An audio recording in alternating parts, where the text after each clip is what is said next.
Hello guys, welcome to my YouTube channel. എന്തൊക്കെയുണ്ട് വിശേഷങ്ങൾ? എല്ലാവരും സുഖമായിട്ട് ഇരിക്കുന്നു. നമ്മൾ ജീവിതത്തിൽ ബിസിയായി പോകുമ്പോൾ നമ്മൾ പല കാര്യങ്ങളും മാറ്റി മാറ്റി വെക്കാറുണ്ട്. അതിലൊരെണ്ണമാണ് റൂം ക്ലീനിങ്. സോ ഇന്ന് ഞാൻ ഡിസൈഡ് ചെയ്തു ഇന്ന് എൻ്റെ റൂം ക്ലീൻ ചെയ്യണം, റീസെറ്റ് ചെയ്യണം. കാരണം റൂം സെറ്റ് ചെയ്ത് കഴിഞ്ഞാൽ തന്നെ നമുക്ക് പകുതി ഒരു ഫ്രഷ് ഫീലിംഗ് കിട്ടും, ഒരു എനർജിയും കിട്ടും. ഗൈസ്, നിങ്ങൾക്ക് ഇപ്പം തന്നെ കാണാം എൻ്റെ റൂം എത്ര മെസ്സി ആയിട്ടാണ് കിടക്കുന്നത്. കുറേ തുണികൾ, കുറേ ആവശ്യമില്ലാത്ത കുറേ സാധനങ്ങൾ അവിടെ ഇവിടെ ഇരിക്കുന്നതൊക്കെ കണ്ടില്ലേ. അതുകൂടാതെ ഇന്ന് ഞാൻ വിചാരിച്ചു എൻ്റെ കബോർഡും ഒന്ന് ക്ലീൻ ചെയ്യാമെന്ന്.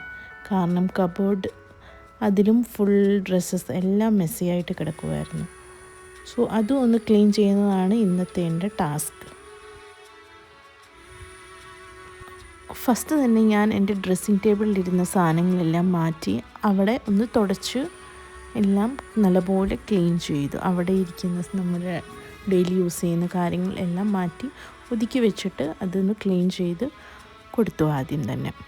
അതുകൂടാതെ നമ്മളെ ബാക്കിയുള്ള ഡ്രോയേഴ്സും കാര്യങ്ങളും അതൊക്കെ എല്ലാം ഒന്ന് വൈപ്പ് ഔട്ട് ചെയ്ത് അതിലുള്ള ആവശ്യമില്ലാത്ത സാധനങ്ങൾ എല്ലാം മാറ്റി എല്ലാം അത് നല്ലപോലെ ക്ലീൻ ചെയ്ത് വെച്ചു. അത് കഴിഞ്ഞ് കബോർഡിലേക്ക് പോയി. കബോർഡിലെ ഡ്രസ്സസ് എല്ലാം സോർട്ട് ഔട്ട് ചെയ്ത് മടക്കി വെച്ചു. അറ്റ് ലാസ്റ്റ് കുറച്ച് സമയം എടുത്തിട്ടാണെങ്കിലും റൂം ഒന്ന് സെറ്റായി കിട്ടി. ക്ലീനിങ് നടക്കുമ്പോൾ ഞാനൊരു കാര്യം മനസ്സിലാക്കി. ഇത് ജസ്റ്റ് ഒരു റൂം ക്ലീൻ ചെയ്യുന്നതല്ല, നമ്മുടെ മൈൻഡും റീസെറ്റ് ആകുന്നതാണ്. കാരണം ക്ലീൻ സ്പേസ് ഉണ്ടെങ്കിൽ നമ്മൾ കൂടുതൽ കാമാവും, കുറച്ച് ഫോക്കസ്ഡ് കൂടുതലായിട്ട് ഫീൽ ചെയ്യാറുണ്ട് അല്ലേ.